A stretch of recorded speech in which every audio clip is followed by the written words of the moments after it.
નમસ્કાર, BBN news ચેનલમાં આપનું સ્વાગત છે। હું છું કવિતા પંચાલ ને હવે જોઈએ આજના સમાચાર।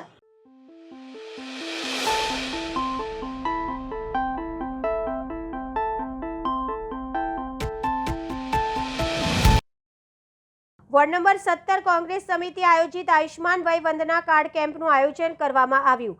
વોર્ડ નંબર 17 તરસાલી વિસ્તારમાં સરદારનગર પાસે આવેલા સાંઈબાબા મંદિરમાં 70 વર્ષ કે તેથી વધુ ઉંમરના વરિષ્ઠ નાગરિકોના સ્વાસ્થ્ય સુરક્ષા માટે આયુષ્માન વય વંદના કાર્ડ કેમ્પનું નિઃશુલ્ક આયોજન કરવામાં આવ્યું હતું। મોટી સંખ્યામાં આયોજનનો લાભ વૃદ્ધ લોકોએ લીધો હતો। વોર્ડ નંબર 17 તરસાલી વિસ્તારની અંદર જે સરદનગર છે, ત્યાં સરદનગરના નાકે સાંઈબાબાનું મંદિર છે, ત્યાં આજ રોજ આયુષ્યમાન વય વંદના કાર્ડનું કેમ્પનું આયોજન કરવામાં આવ્યું છે। હવે તમે જાણો છો કે સરકારી કચેરી જે હોય છે એની અંદર ઘણા ધક્કાધુક્કી ખાવા પડે છે।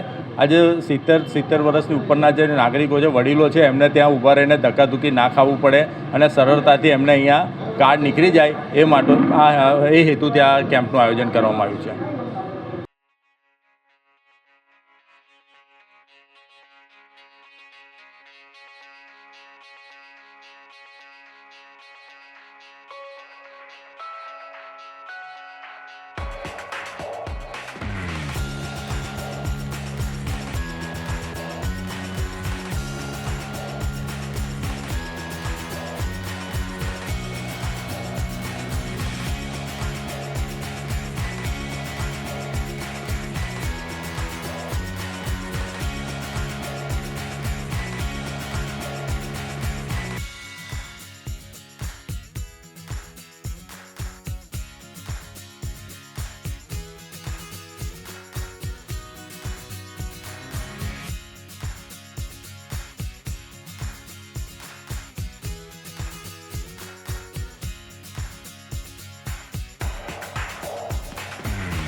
વડોદરા શહેરના નિઝામપુરા સાઈ કે દિવાની ગ્રુપ દ્વારા વિકલાંગોને 3 ટ્રાઇસિકલ અને 3 વ્હીલચેરનું વિતરણ કરવામાં આવ્યું।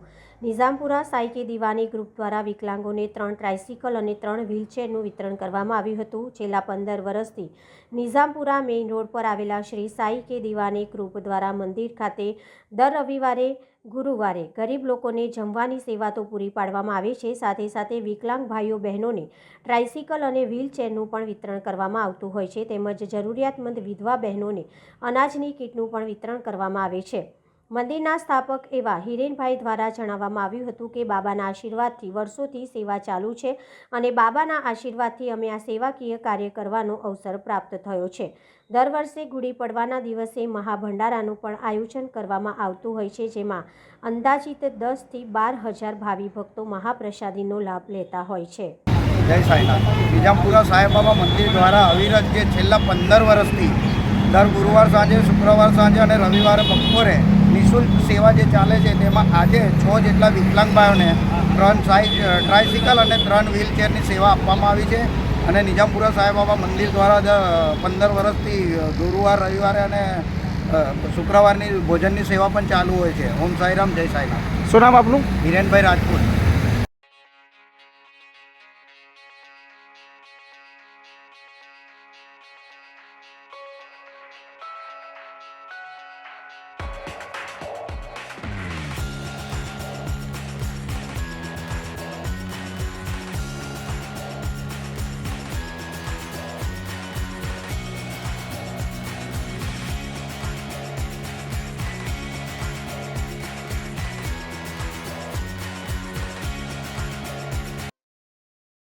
ગુજરાત સરકાર દ્વારા શસ્ત્ર પ્રોજેક્ટની શરૂઆત વડોદરા શહેર પોલીસ કમિશનર નરસિંહા કુમાર દ્વારા પાણીગેટ પોલીસ સ્ટેશન ખાતે પત્રકાર પરિષદ યોજી પ્રોજેક્ટની વિસ્તૃત માહિતી આપવામાં આવી. ગુજરાત પોલીસે ડેટા સંચાલિત પોલીસિંગ પર ભાર મૂકતા ગુજકોપના ડેટાનું અધ્યયન કરી ફિઝિકલ ક્રાઇમના હોટસ્પોટનું એનાલિસિસ કર્યું છે, જેમાં 4 પ્રમુખ કમિશનરેટ અમદાવાદ, વડોદરા, સુરત અને રાજકોટના 33 પ્રભાવિત પોલીસ સ્ટેશનની ઓળખ કરવામાં આવી છે, જેમાં જાણ થઈ છે કે સાંજે 6 વાગ્યાથી રાત્રે 12 વાગ્યા વચ્ચે વધારે શારીરિક ગુના થાય છે, જેને લઈને રાજ્યના ડીજીપી વિકાસ સહાયે વિશેષ યોજના હેઠળ શરીર સંબંધિત ત્રાસ રોકવા અભિયાન પ્રોજેક્ટ લાગુ કર્યો છે, જેની વિસ્તૃત માહિતી વડોદરા શહેર પોલીસના કમિશનર નરસિંહા કુમાર દ્વારા પાણીગેટ પોલીસ સ્ટેશન મથકે પત્રકાર પરિષદ યોજીને આપવામાં આવી છે. રાજ્યમાં બનતા વિવિધ ગુનાઓ તથા ગુનેગારોની મોડસ ઓપરેટિંગ અંગેની મુખ્યમંત્રી ભૂપેન્દ્ર પટેલના દિશા નિર્દેશ હેઠળ તેમજ ગૃહ રાજ્યમંત્રી હર્ષ સંઘવીના માર્ગદર્શન હેઠળ એનાલિસિસ કરી તેના ઉપર અંકુશ લાવવા ગુજરાત પોલીસ દ્વારા સતત પ્રયત્ન કરવામાં આવે છે. ત્યારે છેલ્લા 1 વર્ષમાં ગુજરાતમાં બનેલા શરીર સંબંધી ગુનાઓ અંગે ગુજરાત પોલીસ દ્વારા ડિટેલ એનાલિસિસ કરવામાં આવ્યું. તેમાં ધ્યાને આવ્યું છે કે સમગ્ર ગુજરાતમાં બનેલા કુલ શરીર સંબંધિત ગુનાઓ પૈકી અંદાજે 25% ગુનાઓ 4 મહાનગરમાં બન્યા છે. એટલું જ નહીં, આ ગુનાઓ પૈકી 45% ગુનાઓ સાંજે 6 થી રાત્રિના 12 વાગ્યા સુધીના સમયગાળા દરમિયાન બન્યા છે. વડોદરા શહેરમાં કુલ 25 પોલીસ સ્ટેશન પૈકી 7 પોલીસ સ્ટેશન વિસ્તારમાં 50%થી વધુ ગુનાઓ બનતા હોવાનું અભ્યાસમાં ધ્યાને આવ્યું છે. આ પ્રસંગો વડોદરાના તમામ ઝોનના ડીસીપી, એસીપી તથા પોલીસ ઇન્સ્પેક્ટર સહિત અધિકારીઓ વિશેષ ઉપસ્થિત રહ્યા હતા. अपना स्टेटिस्टिकल एनालिसिस के આપણે કહીએ છીએ કે એવિડન્સ બેઝડ પોલીસિંગ, તો જ્યારે એક પેટર્ન નીકળે છે અને ધ્યાન લઈને આપણે પોલીસ એ કરી રહ્યા છે. હોટસ્પોટનું વ્યાખ્યામાં ખરેખર જે ઘટનાક્રમ ઇતિહાસમાં બની છે, આજે ભીડભાડવાળો વિસ્તાર, ટપોરીઓ, કોઈ ક્રિમિનલ એલિમેન્ટ સક્રિય હોય એવા વિસ્તારોને આપણે ખાસ હાજરી રહેશે અને એવા એલિમેન્ટ્સને નિયંત્રણ લાવવા માટે પણ પોલીસ અલગ અલગ અવેલેબલ ટૂલ્સ અને સ્ટ્રેટેજીના હેઠળ કામ કરશે અને મને વિશ્વાસ છે એ પોઝિટિવ આઉટકમ આવશે. સર, 7 પોલીસ સ્ટેશન કઈ રીતે ડેફિનેશન એમને આપવામાં આવી ગયા સમજાયું છે? હું શરૂઆતમાં જ કીધું કે સમગ્ર રાજ્યમાં બનતા ઓફેન્સીસમાં લગભગ 25% શરીર સંબંધી ગુનાઓ રાજ્યના 4 મહાનગરોમાં બનતા હોવાનું અને આ 4 મહાનગરોમાં જે 50% બનતા બનાવવામાં 50% કિસ્સાઓ આ પોલીસ સ્ટેશન આવા પોલીસ સ્ટેશનના જ્યુરિસ્ડિક્શનમાં બનતા હોવાનું આપણે સ્ટેટિસ્ટિકલ એનાલિસિસ કહે છે. આના હિસાબે આપણે એ કરી છે. પરંતુ વડોદરા સિટીમાં આ તો પ્રાથમિકતા રહે છે, પરંતુ સમગ્ર શહેરમાં પણ આપણા હાજરી, વિઝિબિલિટી, પ્રોએક્ટિવ એક્શન અને ઇમિડિયેટ રિસ્પોન્સ એન્ડ ઇન્ટરવેન્શન, આ સ્ટ્રેટેજીથી આપણે સમગ્ર શહેરમાં કામ કરીશું. તો ગુનાખોરી નિયંત્રણ લાવવા માટેનો આ એક મહત્વાકાંક્ષી ઇનિશિયેટિવ છે. સર, આમ જોવા જઈએ તો Raopura police station, Karelibaug police station આ પણ સંવેદનશીલ વિસ્તાર. એટલા માટે જ હું કીધું કે એન્ટાયર સિટીમાં પણ આપણા ફોકસ એન્ડ અટેન્શન અને રિસોર્સ ડિપ્લોયમેન્ટ રહેશે. આપણા પ્રયાસ અને પ્રાયોરિટી આખા શહેર પણ છે. પરંતુ જે સ્ટેટિસ્ટિકલ ઇન્ફોર્મેશનના આધારે કેટલાક વિસ્તારને આપણે પ્રાથમિકતા અને અગ્રતા પણ આપેલું. સર, સરપ્રાઇઝ એલિમેન્ટ માટે પણ ભારણ મૂકી છે તમે જણાવ્યું? હા, આપણે દરેક અધિકારી કર્મચારી જ્યારે પોતપોતાના કાર્યક્ષેત્રમાં પેટ્રોલિંગનું આયોજન કરે, મોટરસાઇકલનું હોઈ શકે, ફૂટ પેટ્રોલિંગનું હોઈ શકે, જીપ પેટ્રોલ હોઈ શકે, પરંતુ ગઈકાલે પણ એ જ જગ્યા નીકળ્યા હતા અને આજે પણ તે જ જગ્યા નીકળે એવું ના બને. ગુનેગારો પણ સ્માર્ટ હોય છે. પોલીસ તરફથી એફર્ટ રહેશે ક્રિમિનલ, એન્ટી સોશિયલ, હેડસ્ટ્રોંગ એલિમેન્ટ્સને આઉટસ્માર્ટ કરીને એમના જે કંઈ સ્ટ્રેટેજી છે અને જે જગ્યાએ રિલોકેટ થઈને પોતાના ક્રિમિનલ એક્ટિવિટી ચલાવવા માંગે છે એવા તત્વોને આપણે એક્સપોઝ કરવાના હેતુથી સરપ્રાઇઝ એલિમેન્ટ સાથે જુદા જુદા સર્કલમાં, જુદા જુદા રોડ ઉપર, જુદા જુદા સોસાયટી અને જ્યોગ્રાફિકલ એરિયામાં પોલીસ હાજર રહેશે, પેટ્રોલિંગ કરશે અને આ પ્રકારના ઓપરેશન કરશે, જેથી કરીને criminals are taken by surprise and our presence is ensured wherever such elements try to get active.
Vadodara ડીમાર્ટમાં આવેલા સિનેમાર્કમાં પીવાના આરો પાણીમાં જીવાત જોવા મળી. વડોદરા ડીમાર્ટમાં આવેલા સિનેમાર્કમાં રાત્રિના પિક્ચર શો દરમિયાન એક યુગલ પિક્ચર જોવા ગયા હતા. ત્યાં આરોનું ઠંડુ પાણી પીવા માટે ગયા તો તેમને શંકા જતાં આરોની અંદર ઉપરની નાની ટેન્કમાં જોયું તો જીવાત જોવા મળી.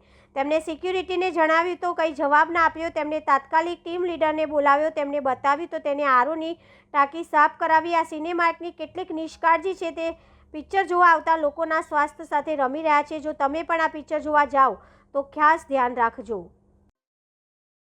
હેરિટેજ સિટીની વાતો કરતા વડોદરાના શાસકો વડોદરાના હેરિટેજ બિલ્ડિંગોનું જતન કરવામાં નિષ્ફળ. ઐતિહાસિક માંડવી ગેટની હાલત ખરાબ.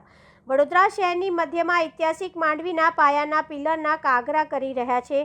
એક તરફ છેલ્લા 4 વર્ષથી સતત રજૂઆત છતાંય ન્યાય મંદિરનું બરોડા સિટી મ્યુઝિયમ બનાવવાનું કામ હજી શરૂ થઈ શક્યું નથી અને તેના લીધે તે જર્જરિત થઈ રહ્યું છે. વડોદરા કોર્પોરેશનના બજેટમાં દર વખતે હેરિટેજ સિટી વાતો કરવામાં આવે છે. વડોદરાના હેરિટેજ સિટીનો દરજ્જો મળે તે માટે જરૂરી કાર્યવાહી કરવાનું નક્કી કરવામાં આવ્યું છે, પરંતુ હેરિટેજની જાળવણી માટે શાસકોનું વલણ ઠંડુ જોવા મળે છે. અગાઉ ન્યાય મંદિર ખાતે વડોદરા ઇન્ટરનેશનલ કલ્ચરલ સેન્ટર 20 કરોડના ખર્ચે બનાવવાની વાત હતી. સુરસાગરના ફરતે અને ન્યાય મંદિર વિસ્તારની આસપાસ હેરિટેજ સ્ક્વેરનું આયોજન 5 કરોડના ખર્ચે બનાવવાનું નક્કી કર્યું હતું.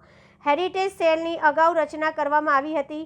પ્રવાસને વેગ મળે તે માટે હેરિટેજ વારસાના જતન માટે નક્કી કરવામાં આવ્યું હતું. વડોદરામાં 144 જેટલી હેરિટેજ બિલ્ડિંગ છે. ચાલુ વર્ષના બજેટમાં વડોદરા શહેરના હેરિટેજ સિટીનો દરજ્જો મળે તે માટે હાથ ધરેલા કાર્યોને આગામી વર્ષમાં આગળ વધારવા નિર્ધાર કરવામાં આવ્યો હતો. તંત્ર દ્વારા આટલી બધી પ્રતિબદ્ધતા વ્યક્ત કરી હોવા છતાં ઐતિહાસિક માંડવીની થઈ રહેલી જર્જરિત હાલત મુદ્દે ગંભીરતાથી કોઈ કાર્યવાહી કરવામાં આવતી નથી. પિલ્લરમાં તિરાડો અને પોપડા પડી રહ્યા છે તો પણ રિપેરિંગ માટે કોઈ પ્રયાસ હાથ ધરાયો નથી. હેરિટેજ સ્ક્વેર બનાવવા માટે પદ્માવતી શોપિંગનું કામ અટવાઈ ગયું છે.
જે આ માંડવી ઐતિહાસિક ઇમારતમાં આવે છે એટલે archaeological survey of India Bharat સરકાર આની દેખરેખ કરે છે. કહેવાનો મતલબ એટલો જ છે કે અહીંયા માંડવીનું મેલડી માતાજીનું મંદિર આવેલું છે. દર રવિવારે અહીંયા હજારોની સંખ્યામાં માઈ ભક્તો અહીંયા દર્શન કરવા માટે આવતા હોય છે. અને આ જે પિલર છે એ પિલરમાં તિરાડો એટલી મોટી છે કે આખો આખો હાથ જતો રહે.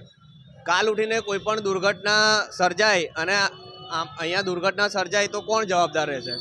એટલે તમારા માધ્યમથી હું કહેવા માગું છું કે જે કોઈ પણ લાગતા વળગતા આના અધિકારીઓ હોય તાત્કાલિક ધોરણે આનું નિર્માણ થવું જોઈએ.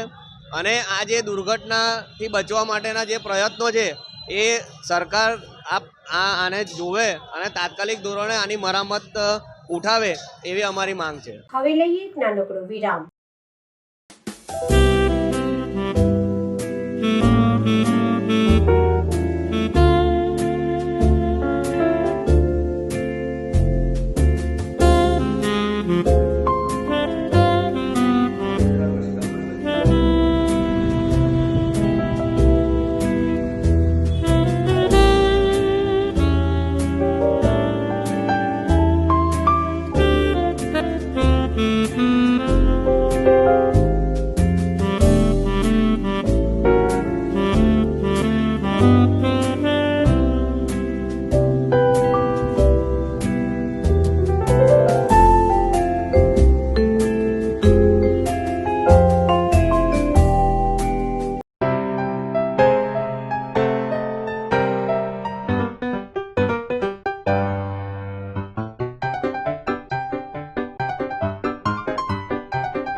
ફરી એકવાર BBN ન્યૂઝ ચેનલમાં આપનું સ્વાગત છે. રંગ રીસ રસ નૃત્યના 4 પદથી પૂર્ણ પરસોત્તમની પ્રાપ્તિ થાય છે. રસમાંથી પ્રગટ થયેલી ભક્તિની ધારા તે રસિયા પૂજ્ય શ્રી દ્વારકેશલાલજી મહારાજ શ્રી શહેરના પોલો ગ્રાઉન્ડ પાસે આવેલા લાડ ભવન ખાતે લાડ સમાજ ટ્રસ્ટ અને મહિલા મંડળના સંયુક્ત ઉપક્રમે રે હોળી રે રસિયા ફાગ ઉત્સવનો દિવ્ય અલૌકિક અનોખો મનોરથ સૃષ્ટિ પીઠાધીશ્વર પૂજ્ય શ્રી દ્વારકેશલાલજી મહારાજ શ્રી શ્રેષ્ઠ ગુરુ યુવરાજ પૂજ્ય આશ્રયકુમાર મહોદય શ્રીની પાવન નિશ્રામાં મુખ્ય મનોરથી તરીકે ગુજરાતના વૈષ્ણવ ઇન્દ્રેફેઇથ પૃષ્ટિમાર્ગીય ઓર્ગેનાઇઝેશન મુખ સેવક ચેરપર્સન પીડીજી શશિકાંતભાઈ પરીખ, વિશ્વ લાડ પરિષદ મુંબઈના ઉપપ્રમુખ અબુભાઈ શાહ, છોટાઉદેપુરવાળા લાડ સમાજના પ્રમુખ હરીશભાઈ દેસાઈ અને સમસ્ત કારોબારી હોદ્દેદારોની મહિલા હોદ્દેદારોની ઉપસ્થિતિમાં સુપ્રસિદ્ધ કીર્તનકાર મિતેશભાઈ ગાંધર્વ ગાયક કલાવૃંદ સંગીતના સથવારે રસિયાની ભારે રમઝટ જમાવી આગવું આકર્ષણ જોવા મળ્યું. કલ્યાણરાયજી કી દેખ છટા મેરો મન મોહી ગયો લટાપટા રસિયા ગાન દ્વારા ઉપસ્થિત લાડ જ્ઞાતિજનો વ્રજના નૃત્યાંગના કરી ગોપ ગોપી ભાવે વ્રજ ભક્તો બનીને પ્રભુ શ્રી કૃષ્ણની અને રાધાની વ્રજમાં ચાલેલી 40 દિવસ રસિયાની લીલાઓને યાદ કરીને રે હોળી રે રસિયા ફાગ ઉત્સવમાં લાડ ભવન વ્રજભૂમિમાં ફેરવાયું હતું. પૂજ્ય શ્રી દ્વારકેશલાલજી મહારાજ શ્રી કુમાર મહોદય શ્રીના કર કમળો દ્વારા તેરે લાલને રંગ ડાલા તેરે લાલને રંગ ડાલા એમ લાડ સમાજના જ્ઞાતિજનોને ફૂલોથી ફાગ ઉત્સવ ફૂગ ફાગ ખીલાવી લાડ ભવન સાક્ષાત પ્રભુ શ્રી કૃષ્ણ આવ્યા હોય તેવો માહોલ જોવા મળ્યો. પ્રારંભમાં શશિકાંતભાઈ પરીખ, હરીશભાઈ દેસાઈ, અંબુભાઈ શાહ વગેરે આગેવાનો દ્વારા પૂજ્યશ્રીનો માલ્ય અર્પણ દ્વારા દિવ્ય અલૌકિક સ્વાગત કરવામાં આવ્યું. હરીશભાઈ દેસાઈએ સ્વાગત પ્રવચન કરી સૌને આવકાર્યા. સમૂહમાં સૌ મહાપ્રસાદ ગ્રહણ કરી ભાવ વિભોર બની વિખોટા પડ્યા હતા. લાડ સમાજ ટ્રસ્ટ અને લાડ સમાજ મહિલા મંડળના ઉપક્રમે દર વર્ષની જેમ આ વર્ષે પણ પરંપરાગત દિવ્ય રસિયાનું આયોજન કરવામાં આવ્યું. તે માટે લાડ સમાજના સૌ પદાધિકારીઓને, સમાજના સૌ સ્વજનોને આ ભક્તિસભર મહોત્સવનું આયોજન કરવા માટે ખૂબ અભિનંદન છે. મારી ખૂબ ખૂબ શુભકામનાઓ છે. પ્રભુના ભક્તિના અનેક રંગ છે. એમાં હોળી ખેલના દિવસોમાં પ્રભુના ભક્તિભાવ, પ્રેમ અને કરુણાના રંગમાં રસિયાના મહોત્સવમાં જોડાઈને જ્યારે આપણે ભક્તિની ભાવનાઓ પુષ્પો દ્વારા પ્રભુ ચરણને સમર્પિત કરીએ છીએ ત્યારે એનો આનંદ, ઉલ્લાસ અને એની પ્રસન્નતાનો અનુભવ પ્રત્યેક વૈષ્ણવના હૃદયમાં આચ્છાદિત થતો હોય છે. ફરી એકવાર આ લાડ સમાજના દિવ્ય કાર્યક્રમ માટે, રસિયા મહોત્સવ માટે, એના પદાધિકારીઓ માટે, હરીશભાઈ, શશિકાંતભાઈ અને સૌ વડીલો માટે પણ મારી ખૂબ ખૂબ સદભાવના, શુભકામનાઓ અને અભિનંદન છે. ધોરાજી શહેરમાં સુધરાઈ કોલોનીમાં આજે સાંજે બ્રહ્માકુમારી ઈશ્વરીય વિદ્યાલય દ્વારા એક મહાશિવરાત્રિ નિમિત્તે શુભ સંદેશ લેવા માટે ધોરાજીના મુખ્ય સેવા કે ધોરાજી સુધરે કોલોનીથી સ્ટેશન પ્લોટ બગીચો ગેલેક્સી ચોર જેતપુરવાડી થઈને સરદાર ચોક ધ્વજ લહેરાવી સમાપ્ત કરેલા. સાથે બ્રહ્માકુમારી ઈશ્વરીય વિદ્યાલયના ભાઈઓ બહેનો આ રેલીમાં જોડાયા હતા. આ તકે બ્રહ્માકુમારી વિદ્યાલયના વિજયા દીદી અને ખૂબ જ અભિનંદન આપ્યા અને તારીખ 26/2/2025ના રોજ એટલે કે મહાશિવરાત્રિના દિવસે 12 જ્યોતિર્લિંગના દર્શન ખુલ્લા મૂકવામાં આવશે તેવી એક યાદીમાં જણાવ્યું હતું.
के शिव जयंती के पावन पर्व पर आज शिव पिता के लहराते हुए झंडे के सम्मुख हम सभी उनके प्यारे बच्चे अपने जीवन को मूल्यवान बनाने हेतु दृढ़ संकल्प करते हैं कि सदा परमात्मा स्नेह में समाते हुए मन जीत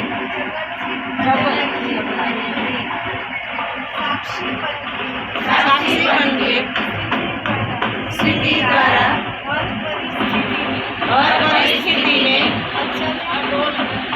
अचल अटूट रहेंगे, अविनाशी प्राप्तियों से संपन्न सदा संतुष्ट रहेंगे और सर्व को संतुष्ट करेंगे। हर एक के साथ मधुरता संपन्न व्यवहार करेंगे, सम्मान युक्त बोल बोलेंगे, अपनी सूक्ष्म गतियों को भी पवित्र बनाकर वायुमंडल को शक्तिशाली बनाएंगे। ओम शांति, ओम शांति, ओम शांति। આજરોજ પ્રજાશક્તિ ડેમોક્રેટિક પાર્ટીના કાર્યાલયના અસામાજિક તત્વો દ્વારા તાળા તોડવાની કોશિશ કરવામાં આવી હતી. મને લગભગ 10:30 ને 5 મિનિટે મિસ્ટર આનંદરાવનો ફોન આવ્યો હતો કે આપણે ત્યાં દરવાજાનું ક્લેમ્પ કોઈએ તોડી કાઢ્યો છે, તો શું કરીશું? તો મેં કીધું હું પહોંચું છું ઓફિસે, તો કે હું પણ પહોંચું છું, તમે પણ પહોંચો. અને પછી અમે અહીં આવીને જોયું તો દરવાજાનો ક્લેમ્પ કાપી કાઢેલો હતો. અને એટલે પછી અમે ડિસ્કસ કરી અને શું કરવું, તો પછી 101 નંબરને ફોન કર્યો. અમે ખોલ્યું નથી અને તરત ફોન કરીને કહ્યું કે ભાઈ આ રીતે અમારી ઓફિસમાં આવી ઘટના બની છે, તમે આવીને જોઈ જાઓ. તો પછી અમે આગળ ઓફિસ ખોલીને જોઈએ કે શું જોયું એ અમને કંઈ ખબર છે નહીં. અને ત્યાર પછી પોલીસ 15-1 મિનિટમાં આવી ગઈ અને પછી અમે જોયું તો તૂટેલું હતું, આગળનું લોક પેલું ક્લેમ્પ તૂટેલો હતો ખાલી. પછી અમે અંદર આવીને બધું ચેક કર્યું તો કોઈ વસ્તુની ચોરી થઈ નથી, બધું વસ્તુ ટેક કન્ડિશનમાં હતી અને કોઈ અડક્યા નથી વસ્તુની, જેવું હતું એવું જ હતું. અને ગઈકાલે બી અમે મૂકેલી વસ્તુ બી બધી અમે ચેક કરી, કોઈ વસ્તુ અડક્યા નથી. શું નામ છે તમારા દાદા? જસવંત રાજપૂત. હું ભાવિશા પરમાર, મહિલા વડોદરા શહેર પ્રમુખ, પ્રજાશક્તિ ડેમોક્રેટિક પાર્ટી. શું ઘટના બની છે? એકચ્યુઅલી અમારા ઉપર અમારા ઓફિસ ઇન્ચાર્જ જશવંત કાકાનો સવારે ફોન આવ્યો હતો કે જ્યારે ઓફિસ પર આવ્યા ત્યારે ઓફિસના દરવાજા લોક્સ તૂટેલા હતા અને દરવાજા ખુલ્લા હતા. કેટલા વાગે ઘટના બની, શું કશું ખબર? એકચ્યુઅલી એ તો અમને ખબર નથી, પણ અમને ઓફિસ 10 વાગે ઓપન થાય છે, એટલે 10 વાગે અમારા જે ઓફિસ ઇન્ચાર્જ અહીંયા આવ્યા ત્યારે એમણે જણાવ્યું અમને બધાને ફોન કરીને. તમારા ઓફિસમાંથી કંઈ સામાન ચોરી થયો? ઓફિસમાંથી દરવાજા ઓપન છે, પણ કોઈ એવો સામાન કિંમતી ગયો હોય એવી કોઈ અત્યાર સુધી જાણ થઈ નથી. પોલીસને જાણ? હા, પોલીસને જાણ કરી દીધી હતી. પોલીસ આવીને ગયા છે અને એમને બી શ્યોરિટી આપી છે કે આજથી અહીંયા આગળ આ ઓફિસ પર એ લોકો બી નિગરાનીમાં રાખશે ને નાઇટમાં બી એમના પોલીસ લોકો અહીંયા અવર જવર ચાલુ રાખશે. કઈ સ્થળ પર થયું છે? આ મારી ઓફિસ છે, બરોડા ઓફિસ કાર્યાલય, પ્રજાશક્તિ ડેમોક્રેટિક પાર્ટીની જે બરોડામાં કાર્યાલય છે એ કાર્યાલય છે, યતેશ્વર મહાદેવ મંદિર પાસે સહેજગંજ.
ચેનલ પર. ત્યાં સુધી સમગ્ર BBN ન્યૂઝ ચેનલની ટીમને રજા આપશો.